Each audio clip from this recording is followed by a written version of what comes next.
Hi guys, my name is Remy, and in today's tutorials I'll be showing you how I made a corset top from an old mannequin that was meant to be trashed, and also roses to embellish the neckline of the corset from soda cans, and a matching skirt from soda pop tabs.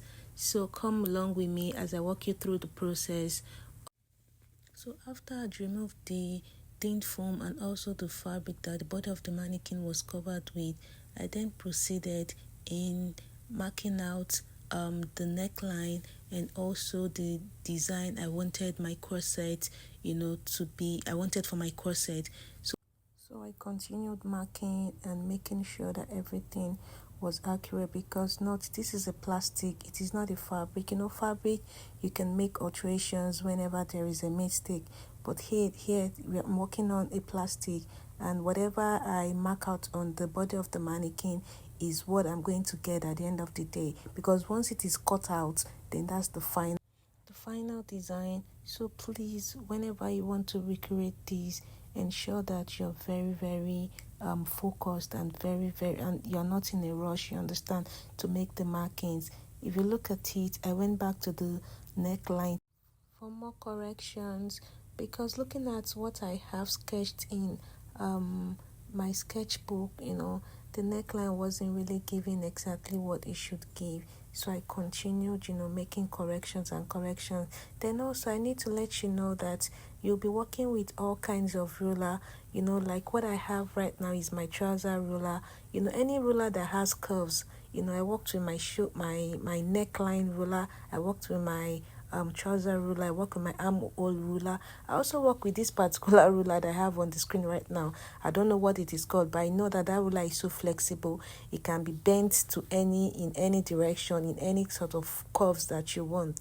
So I worked with all of that because I just need something that will be connecting, all curves and all curves, every curvy part together, because of the hardness of the mannequin. I continue connecting the markings. I continue connecting the markings, just to ensure that I'm getting the right thing.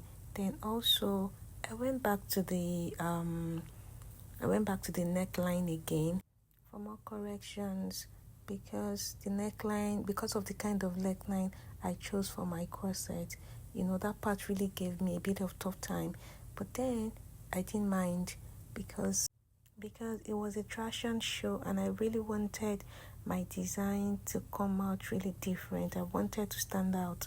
So that was the reason I kept going back for accuracy and all of that. But eventually I got what I, wanted.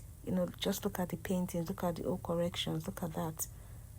So please, when you're doing, you have to really take your time. Do not mind all of the, what's it called, all of the paintings on the mannequin. So I also did the same thing for the back. So this part is the back of the corset. I also did the same thing for the back of my corset. Then I started, cutting out my what's it called, my design. So the cut part is the most difficult part for me, because of the hardness of the mannequin. And you see why I said you have to make sure that, because this part is very difficult, so that's the reason I said you have to be sure that you got a very accurate markings of your design before you start before cutting. So the back part wasn't so hard to cut, because there wasn't so much of anything going on at the back. But you see, the front part of the corset, especially the neckline part, was extremely difficult.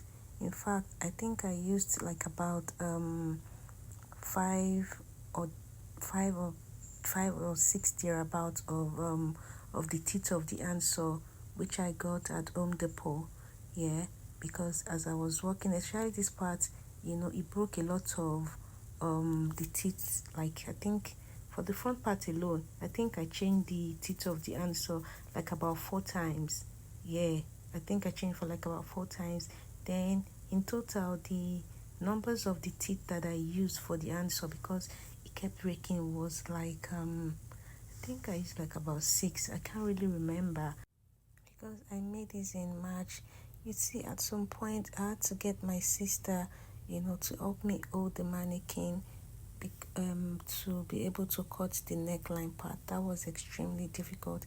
And please, I would suggest that you buy like about 10 pieces of the teeth of the handsaw, because it is changeable. Once it is cut, I change it back, you understand, I fix it back to continue working. Then also I would also advice that you put on the gloves. I was so, I don't know if I should say desperate, working on this. So I didn't even mind that. I didn't even notice I wasn't wearing gloves, but I would advise that to put on gloves, because after I had cut the whole piece out, my body ate the hell out of me. And that's the piece, after I'd cut it out from the mannequin. So that was what that's the back, and also the front part of the mannequin. So here I was just trying to make markings for my boning channel. That's like an illusion boning channel, because like I said, I really wanted it to look like if a proper corset. So I kept making the markings. Now, like I worked with my what's it called, my measuring tape, to create the markings of the boning channels. So this also took a bit of time, but not as difficult as what I'd done, previously.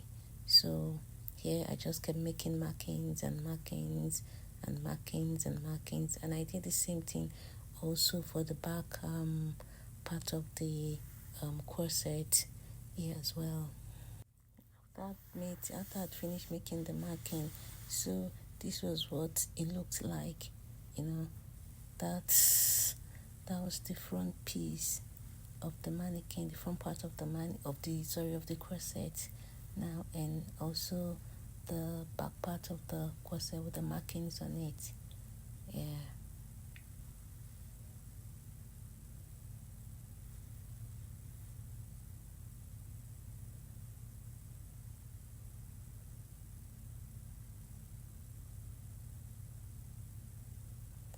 Okay,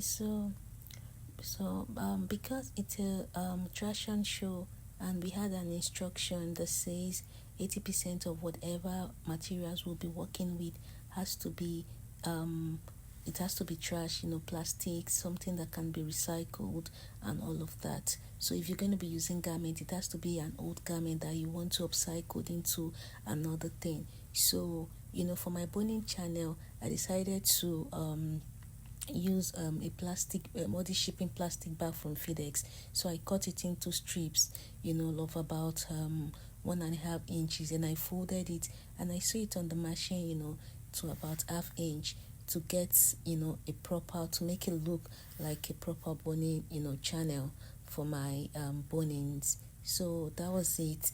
After I had a lot of strips, so after I'd finished sewing, I then started gluing the channels on the markings I made on the